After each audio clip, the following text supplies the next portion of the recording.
OPS அவர்கள் ஏற்கனவே சொன்ன மாதிரி டிவிகே கூட்டணிக்கு ஒருவேளை போவாரா அப்படின்னு பேசிட்டு இருக்கும்போது, சார் டிவிகே கூட்டணி பக்கமும் போயிடாதீங்க, அவங்க ஆடியோ லான்ச் நடத்திட்டு இருக்காங்க அப்படின்னு சொல்ற மாதிரி தான் இருக்குது.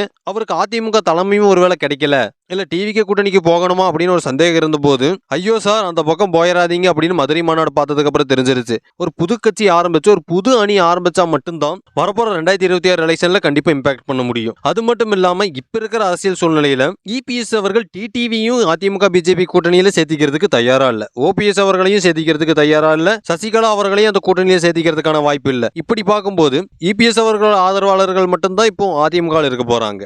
அதிமுக பிஜேபி கூட்டணியும் அப்படித்தான் போக போகுது. ஏன் அதிமுகவில் இபிஎஸ் அவர்கள் சேர்த்திக்காதவங்க எல்லாரும் சேர்ந்து புதுசா ஒரு அணி ஆரம்பிக்க கூடாது? ஓபிஎஸ் அவர்கள், டிடிவி அவர்கள், சசிகலா அவர்கள் இவங்க எல்லாருமே சேர்ந்து புதுசா ஒரு கூட்டணி சேர்த்திட்டாங்க அப்படின்னா கண்டிப்பா அது அதிமுக பிஜேபி கூட்டணிக்கே சவாலா இருக்கும். டிவிக்கே கூட நம்ம கம்பேர் கூட பண்ண தேவையே கிடையாது. அது கண்டிப்பா முக்கியமான ஒரு அணியாவே நம்ம பார்க்கலாம். அது வரப்போற 2026 எலெக்ஷன்ல ஜெயிக்குமா அப்படின்னு கேட்டா அது கண்டிப்பா ஜெயிக்கும் அப்படின்னு என்னால சொல்ல முடியாது. ஆனா எதிர்கட்சியா உட்கார்றதுக்கான முழு வாய்ப்பும் அவங்களுக்கு இருக்கு. ஜெயிக்க போறது டிஎம்கே கூட்டணிங்கிறது அது என்னோட கருத்து. ஆனா எதிர்கட்சிக்கான போட்டி தான் போயிட்டு இருக்குது அப்படின்னு ஒருவேளை பார்த்தால் அந்த எதிர்கட்சி கண்டிப்பா டிவிக்கே வரதுக்கான வாய்ப்பு ரொம்பவே குறைவா தான் இருக்கு. அப்படி இருக்கும்போது இப்படி ஒரு மூன்றாம் மணியில இப்படி ஒரு 3 பேர் மூவேந்தர்கள் அப்படின்னு சொல்ற மாதிரி டிடிவி, ஓபிஎஸ், சசிகலா அவர்கள் சேர்ந்து புதுசா ஒரு கூட்டணி ஆரம்பிச்சு அதுல பாமகவோ தேமுதிகவோ இது மாதிரி ஏதோ ஒரு சில கட்சிகளும் சேர்ந்து வரும்போது கண்டிப்பா ஏன் எதிர்கட்சியா வந்து உட்கார முடியாது, ஏன் எதிர்கட்சி தலைவரா வந்து அதுல உட்கார முடியாது? அது ஓபிஎஸ் அவர்களா இருக்கட்டும், இல்ல டிடிவி அவர்களா இருக்கட்டும், இல்ல சின்னம்மா சசிகலா அவர்களா இருக்கட்டும், யாராக வேணாம் இருக்கட்டும்,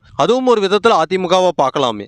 என்ன அந்த கூட்டணிக்கு இரட்டை இலை சின்னம் இருக்காது, அதிமுக பேரு மட்டும்தான் இருக்காதே தவிர மற்றபடிக்கு அதுல இருக்கிற அனைத்து நிர்வாகிகளும் அதிமுகவை சேர்ந்தவர்களா மட்டுமே இருப்பாங்க அப்படிங்கிறது தான் ஒரு சிறப்பு. இப்படி பார்த்தா அப்படின்னா அது இபிஎஸ் விசஸ் ஓபிஎஸ் அப்படிங்கிறது அதிமுக தலைமை இரட்டை இலை சின்னம் யாருக்கு அதோட தீர்ப்பு வந்ததோட மட்டும் முடியாம ஒருவேளை வரப்போற எலெக்ஷன்ல அது டைரக்டா ஓபிஎஸ் விசஸ் இபிஎஸ் அப்படின்னு போகிறதுக்கான வாய்ப்பு இருக்கு, இல்ல இபிஎஸ் விசஸ் டிடிவி சசிகலா அவர்கள் அப்படின்னு போகிறதுக்கான வாய்ப்பும் இருக்கு. இப்படி போகும்போது அதிமுக நிர்வாகிகள் இப்ப பிரிஞ்சு டிஎம்கே கூட்டணிக்கு போயிட்டு இருக்கிறாங்க. அது மாதிரி ஒரு சில நிர்வாகிகள் பிரியும் போது இபிஎஸ் சைடு இருந்து ஓபிஎஸ் சைடு வரக்கும் வாய்ப்பு இருக்கு, இல்ல ஓபிஎஸ் அவர்கள் சைடு இருந்து இபிஎஸ் சைடு போகிறதுக்கும் வாய்ப்பு இருக்கு. இதுக்கு எல்லாத்துக்குமே இரட்டை இலை சின்னம் யாருக்கு அப்படிங்கிற அந்த கேள்வியில தான் பதில் இருக்கு. ஓகே, இப்ப முடிவா சொல்லணும் அப்படின்னா இப்போ மூன்றாம் மணி அப்படின்னு நம்ம ஒன்று சொல்லிட்டு இருக்கிறதுல ஏன் ஓபிஎஸ், டிடிவி, சின்னம்மா இவங்க 3 பேர் இருக்கக்கூடாது?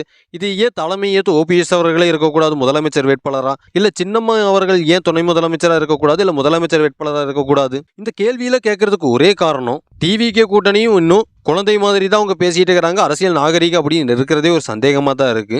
டிஎம்கே கூட்டணியை பத்தி யாரும் பேசவே வேண்டாம். அதிமுக பிஜேபி கூட்டணியில இடமில்லைன்னு நீங்க சொல்லிட்டீங்க. அப்படிங்கிறப்ப அடுத்த ஒரு புது வழி அப்படின்னா அது ஒரு புது கட்சியா இருக்கலாம். புது கட்சி அப்படின்னு பார்க்கும்போது ஓபிஎஸ் அவர்களுக்கும் டிடிவி தினகரன் அவர்களுக்கும் ஆல்ரெடி நெருக்கமான ஒரு அரசியல் உறவு இருக்கு அப்படின்னு டிடிவி அவர்களே பிரஸ் மீட்ல சொல்லியிருக்கிறாங்க. இதெல்லாம் வச்சு பார்க்கும்போது ஏன் அவர்கள ஒன்று சேரக்கூடாது? அப்படி ஒன்று சேர்ந்தா அதுவும் அதிமுக அணி தான், அதிமுக பிஜேபி அணியும் ஒரு அதிமுக அணி தான். இந்த 2 கூட்டணியுமே சேர்ந்தா நல்லா இருக்குதுன்னு நம்ம சொல்லலாம். ஆனா சேரதுக்கான வாய்ப்பு இருக்குதா? கண்டிப்பா கிடையாது. அதனால இப்படி பார்க்கும்போது கண்டிப்பா டிவிக்கே வரப்போற 2026 எலெக்ஷன்ல இம்பாக்ட் பண்றதை விட இவர்களோட இம்பாக்ட் ரொம்பவே அதிகமா இருக்கும். இது உங்கள் கடைசி தீக்குச்சி. நீங்க என்ன நினைக்கிறீங்க?